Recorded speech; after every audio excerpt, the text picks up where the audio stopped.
Bonjour à tous, bienvenue dans un Fast History. Aujourd'hui, on va tenter un nouveau format, un format un peu plus podcast, donc à écouter tranquillement. Laissez votre téléphone avec le son à fond et on va parler de la Grèce antique aujourd'hui, notamment de l'ostracisme, qui est donc le bannissement de certains citoyens de la ville d'Athènes pour une durée maximale de 10 ans.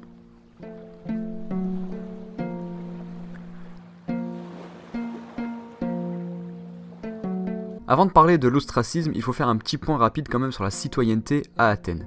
La citoyenneté athénienne est réservée aux hommes et jusqu'en 451 avant Jésus-Christ, pour être citoyen, il faut réunir deux conditions. Il faut être fils de citoyen et avoir réalisé le service militaire de 18 à 20 ans, qu'on appelle l'éphébie. Ainsi, en fait, tous les citoyens athéniens sont capables de se battre, ce qui va former une armée constante au sein de la ville. Les conditions pour obtenir la citoyenneté athénienne vont être modifiées par un grand orateur et stratège en 1551 avant Jean-Christophe. Il s'agit évidemment de Périclès. La première condition reste la même, il faut être fils de citoyen, mais la deuxième condition, elle, va changer. Il faut que la mère soit elle aussi fille de citoyen, ce qui réduit le nombre de possibilités, on parle alors de double filiation. Il y a également d'autres statuts pour le peuple, les esclaves qui sont considérés comme des biens, et les femmes qui sont considérées comme d'éternels mineurs. Il reste ensuite les métèques, qui sont des étrangers d'Athènes, et qui sont des personnes libres, mais qui n'ont pas le statut de citoyen. Ces derniers peuvent d'ailleurs quand même l'obtenir, ce statut de citoyen, si un haut fait pour la cité est réalisé. Comme aujourd'hui, être citoyen vous donne des droits mais également des devoirs.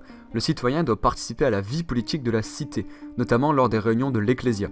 Les citoyens peuvent également faire partie du Conseil des 500, qui est grosso modo notre Assemblée nationale en fait. Ce Conseil des 500 recueille les propositions de loi, puis prépare les projets de loi pour en discuter lors de la réunion de l'Ecclésia. Le citoyen peut encore être élu magistrat, et il existe encore d'autres possibilités. Ce dernier a également des droits. Par exemple, il ne peut subir de peine corporelle. On n'a pas le droit de torturer un citoyen athénien. Alors, pas de peine corporelle, c'est vite dit, puisqu'un citoyen athénien peut tout de même être condamné à mort, ce qui en fait quand même quelque chose de très corporel pour le coup. Les autres possibilités sont l'amende, l'athymie ou l'exil. L'athymie venant du mot timé, qui signifie honneur, et du a privatif, donc signifiant sans honneur. C'est une privation des droits civiques, partiels ou totale. Mais la personne reste citoyenne et donc peut transmettre la citoyenneté à son fils. Il y a de nombreuses raisons pour lesquelles un citoyen peut être frappé d'athymie. L'incapacité à payer une dette de l'État, la prostitution, la désertion et encore bien d'autres. Si le citoyen ne respecte pas l'athymie, il peut être condamné à mort. Il existe également l'exil. C'est une période de bannissement d'une durée maximale de 10 ans, mais la personne conserve ses biens et ses droits civiques. De plus, la famille de l'ostracisé n'est pas obligée de le suivre. Et bien souvent, la peine dure jamais 10 ans en fait, ils vont rappeler l'ostracisé, donc la peine sera raccourcie. Si l'athymie est une peine pour les mauvais citoyens, l'ostracisme est une arme politique. En effet, ceux frappés par l'ostracisme sont des politiciens, généralement avides de pouvoir ou très puissants, faisant donc peur à la démocratie.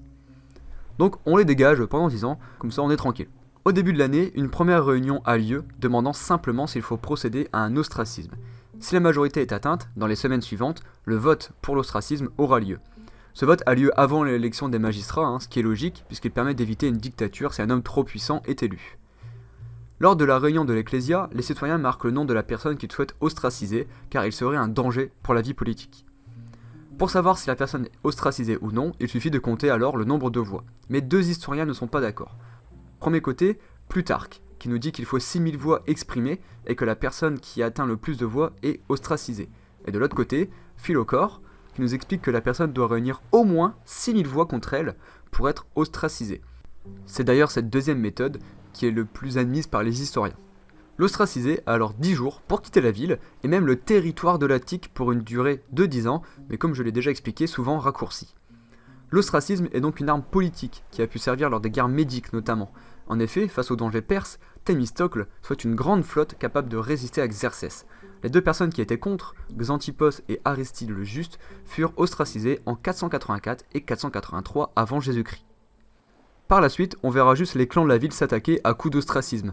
Le dernier usage de l'ostracisme est en 417 avant Jésus-Christ, où Nicias et Alcibiade, deux protagonistes de la guerre du Péloponnèse, s'entendent pour faire voter Hyperbolos, alors que les deux sont politiquement des adversaires. Cet ostracisme truqué marquera d'ailleurs la fin de cette institution. Voilà donc globalement ce qu'est l'ostracisme. J'espère que ce nouveau format vous a plu. Si c'est le cas, n'hésitez pas, hein, le classique du youtubeur, à vous abonner, partager la vidéo, commenter, tout ça. Je vous souhaite une bonne journée et à la prochaine pour un nouveau truc d'histoire.